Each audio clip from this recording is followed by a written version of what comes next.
Keselamatan hanya datang dari bangsa Yahudi. Begitu juga di dalam perjanjian lama, di dalam Mazmur Daud yang kalian sebut Zabur itu. Jadi dalam hal ini sudah menggugurkan bahwa Quran itu adalah firman Allah. Bahkan hukum-hukum Allah itu tidak dikenal oleh bangsa-bangsa non-Israel.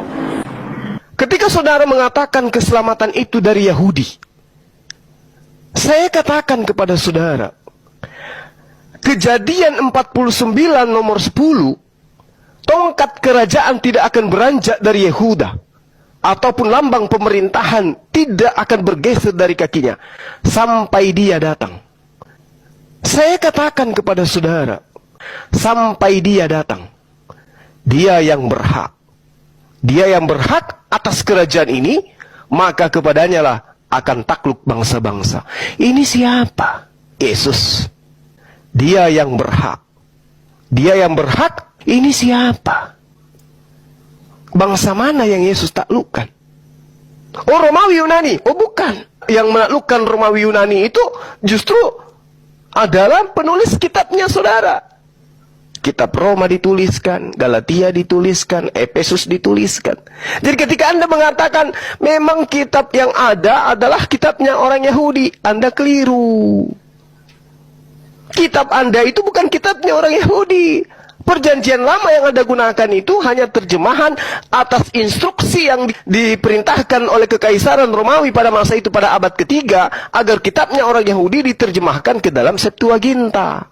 Kitab yang dimaksud itu yang berasal dari Esra. Jadi ketika Anda mengatakan itu kitabnya orang Yahudi, mungkin maksud Anda diterjemahkan, disadur dari kitabnya agama lain, lalu kemudian disebarkan ke Romawi dan Yunani. Apalagi perjanjian baru Anda mengatakan itu kitabnya orang Yahudi, keliru besar Anda. Ditambah lagi surat-suratnya Paulus yang sudah nyata-nyata untuk jemaat yang ada di Roma, di Efesus, yang ada di Antioquia, Korintus, orang-orang yang ada di Kolose, Efesus, dan seterusnya. Ini Anda keliru ketika Anda mengatakan itu adalah kitabnya orang Yahudi. Anda salah. Kitab Anda itu adalah kitabnya orang Romawi dan Yunani. Itu tepatnya. Itu tepatnya. Tapi isinya ada yang diambil dari kitabnya orang Yahudi, ada yang disalin dari manuskrip-manuskrip tertua, kemudian disusun, habis itu dilakukan kanonisasi, yang lolos dijadikan sebagai kitab yang sah, yang tidak lolos dikatakan palsu. Itu yang Anda harus pahami. Apa pembuktiannya? Coba kita lihat di dalam Galatia 2. Apa yang dikatakan oleh Paulus? Aku diutus kepada non-Yahudi. Berarti bukan kitabnya orang Yahudi, tapi kitabnya orang non-Yahudi yang berkulub. Siapa mereka? Romawi dan Yunani. Dan itulah yang Anda kitabkan sekarang. Ketika saudara mengatakan bahwasanya tidak ada kemudian data di luar Yahudi tentang akan datangnya sosok Nabi, akan datangnya kitab suci.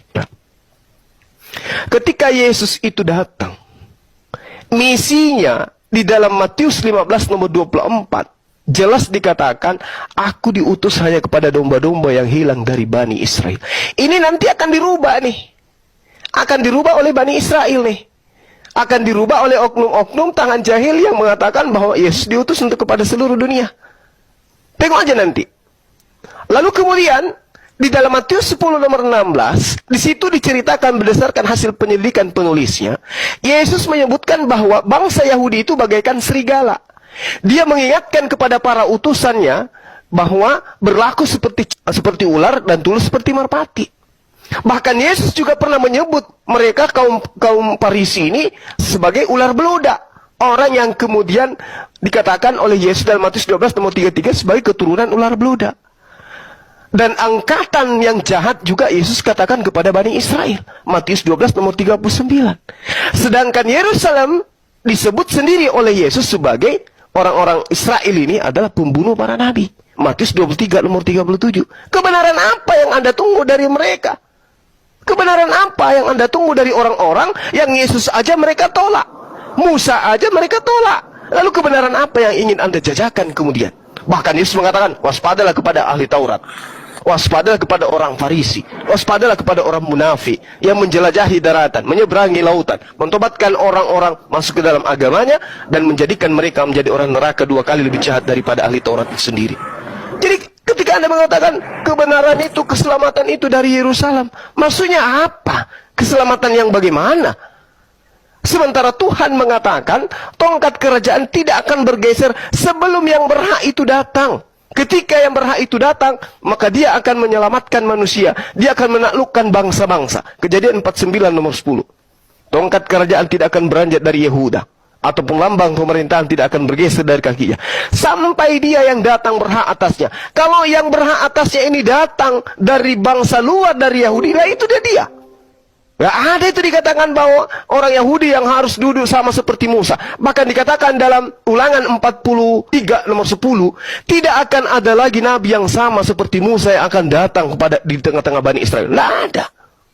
Tidak akan ada lagi. Berarti nabi yang datang sama seperti Musa itu di luar Yahudi, di luar Israel. Karena tidak akan ada lagi nabi yang datang sama seperti Musa di tengah-tengah mereka. Terakhir dari saya, pada saudara, ketika dikatakan dalam Kejadian 49 nomor 10, bahwa tidak akan bergeser kerajaan Yehuda, pemerintahannya tidak akan bergeser dari kakinya sampai dia datang yang berhak atasnya. Berarti kelak ada pemerintahan yang dibangun mengatasnamakan Tuhan di luar daripada Bani Israel.